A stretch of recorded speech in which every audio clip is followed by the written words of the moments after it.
Before Albert Canyon became a ghost town, it was a place full of life, dreams, and hopes. This video captures the story of one of those families. Mr. and Mrs. W. R. Schut. They lived in Albert Canyon for almost 3 years, from 1956 to 1959. Although it was a brief period in their lives, it left them with some of the most memorable and enjoyable experiences they ever had. It's a testament to the idea that quality, not quantity, truly matters. Here is a photograph of Henny Schut and her 2 boys in front of the railway station, waiting for the train to take them to Revelstoke. At that time, the train was the only lifeline in and out of Albert Canyon. This picture shows the Schut family, including their grandparents, standing in front of the underpass that was right next to their log home. This underpass was crucial, as it connected the 2 sides of Albert Canyon. It's sad to say, but this tunnel has since been filled in. Their first home in Canada was a tiny, run-down one-room cabin, a stark contrast to their house back in Holland. There were no luxuries, no running water, no electricity, no toilet, but a fast-flowing river nearby provided them with fresh mountain water. They covered the windows with plastic bags to keep out the chill and scavenged an old wood stove from the local dump to heat their home. For mats, they washed out old potato sacks, dried them in the sun, and used them to cover the wooden floors.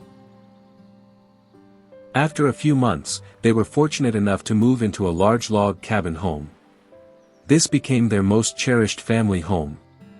Though Mr. Schut wasn't a master carpenter, he did his best, building tables, chairs, and shelving out of cedar planks he either found or was given by the sawmill. Beyond just the furniture, he even added a small addition, a sunroom facing the mountains.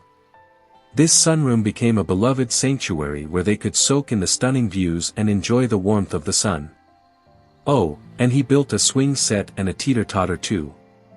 While he might have lacked professional carpentry skills, he excelled in farming.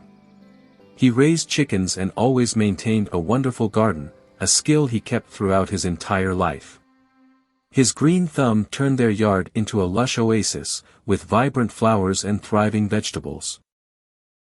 The following is a short video capturing the essence of a typical school day in Albert Canyon. Punctually at 8:50 hours each morning, Miss Chapman leaves the station house, but not to catch a train.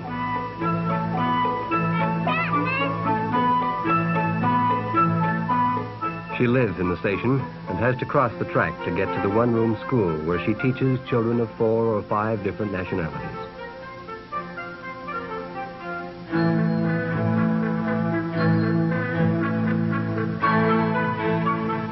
Pina didn't speak English a year ago. Now she translates for her mother.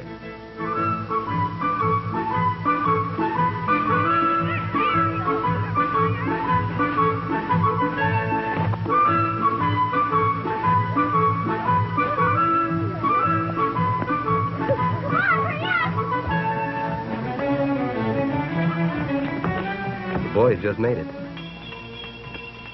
But Anina didn't get there in time this morning.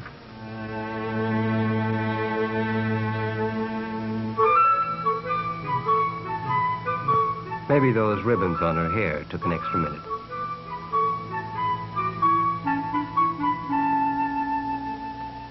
Will you please stand for the Lord's Prayer? Our Father, which art in heaven, hallowed be thy name. Thy kingdom come, thy will be done on earth as it is in heaven. The thoughts are universal. But Anina is still finding her feet and her tongue in a new, strange country.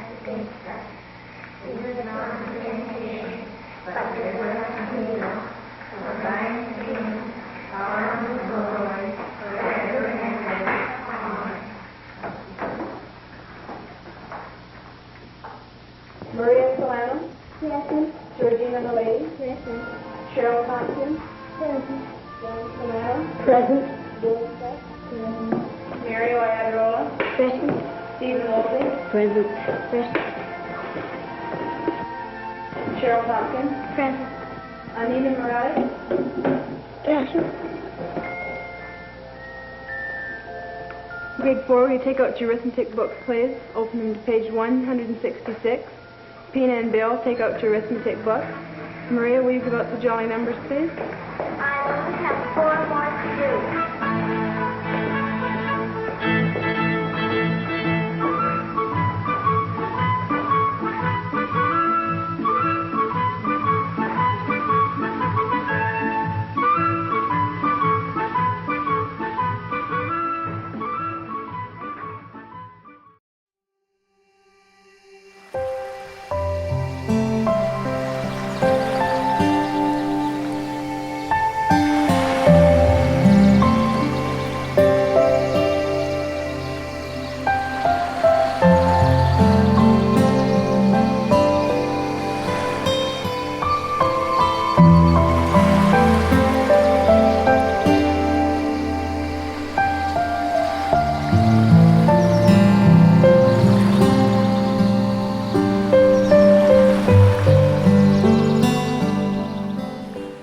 One of the attractions in Albert Canyon was, and still is, the Hot Springs, a mineral pool located just out of town, up the mountain on the south side.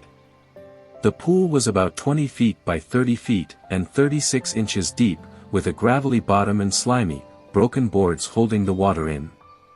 The temperatures ranged around 26 degrees Celsius. The most enchanting of all were the frogs and tadpoles darting around in their aquatic dance. The hot springs and the surrounding area had a unique scent, a blend of mineral water mixed with cedar and alpine forest. For school outings, the schoolteacher would whisk the class away to the hot springs for an unforgettable afternoon. The Schut family would venture up there for their family picnics, with Mr. Schut singing his Dutch songs on the way up. They had to let the local wildlife know they were there, not wanting to surprise the grizzlies or wolves lurking in the area. The Schuts embraced the adventure without a second thought. Though those days have passed, the vivid memories remain.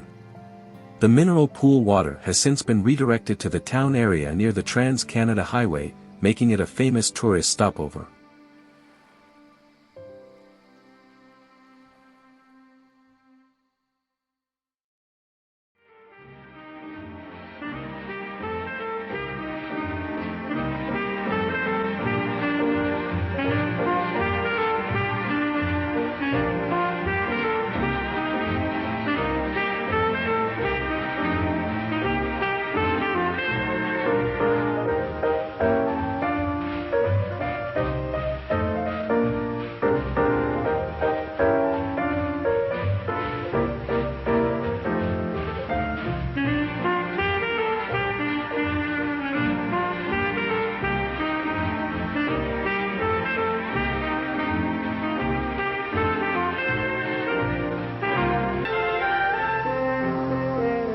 And to combat loneliness, the schoolroom doubles as a center for village social events.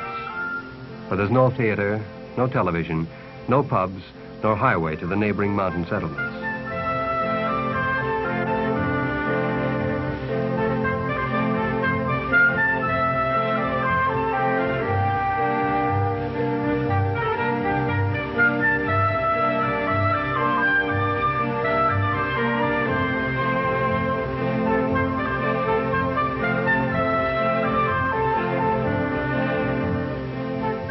These folk represent half the nations of Europe and most of the provinces of Canada. And the children are here, for there's no babysitters left in the village tonight.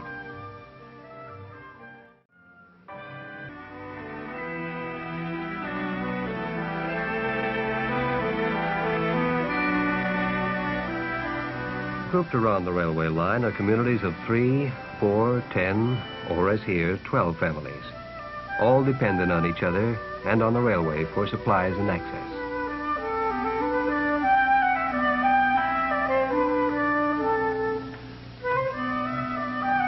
An old water wheel drives the electric generator, and there is an agreement regarding the use of electrical appliances. If two families decide to iron their clothes in the evening, the village undergoes a blackout.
This next video details the hard work done by the CPR workers in the Albert Canyon section.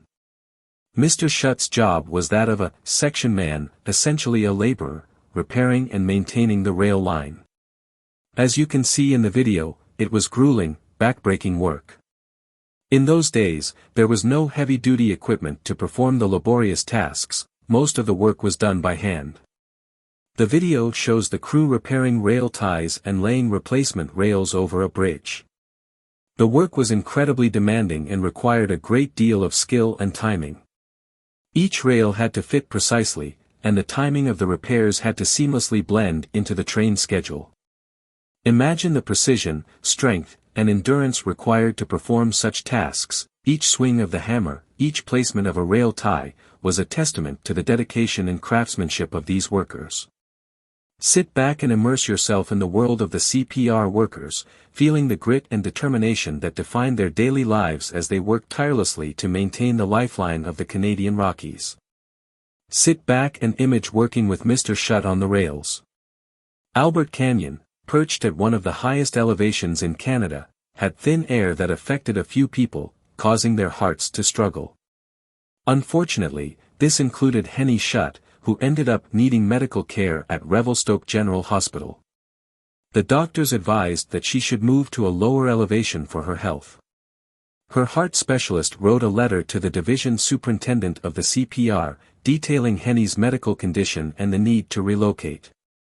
The CPR approved the transfer request, and they were given the option to move to Port Coquitlam, a town near Vancouver at sea level on the west coast. Leaving Albert Canyon was bittersweet for them.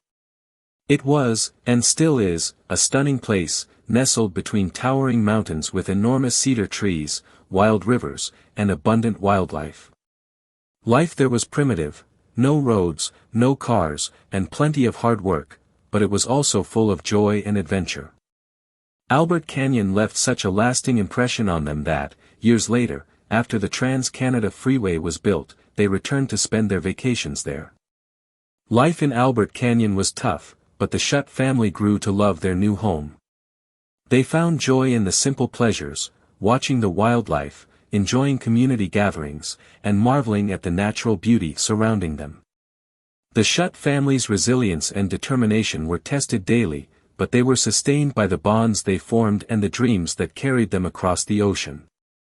In the end, Albert Canyon became more than just a place to live. It became a testament to Mr. and Mrs. Schut's courage, adaptability, and the enduring spirit of adventure that brought them from Holland to the heart of the Canadian Rockies. Due to the construction of the Trans-Canada Highway, and changes in the CPR Railway operations, there was no requirement to house the workers in Albert Canyon, eventually became a ghost town. A big business moved in, creating Canyon Hot Springs and numerous campgrounds. The old log home stood vacant for many years before it eventually fell apart. All that remains is the foundation hole and the remnants of the chimney and furnace. For the town, nothing remains of the original Albert Canyon except for memories locked in our minds and cherished in our photographs. However, Albert Canyon is slowly coming back to life. A few families have moved back in, building their homes and creating new memories in this beautiful and historic place. Thank you for watching this video and reminiscing about the days before Albert Canyon became a ghost town.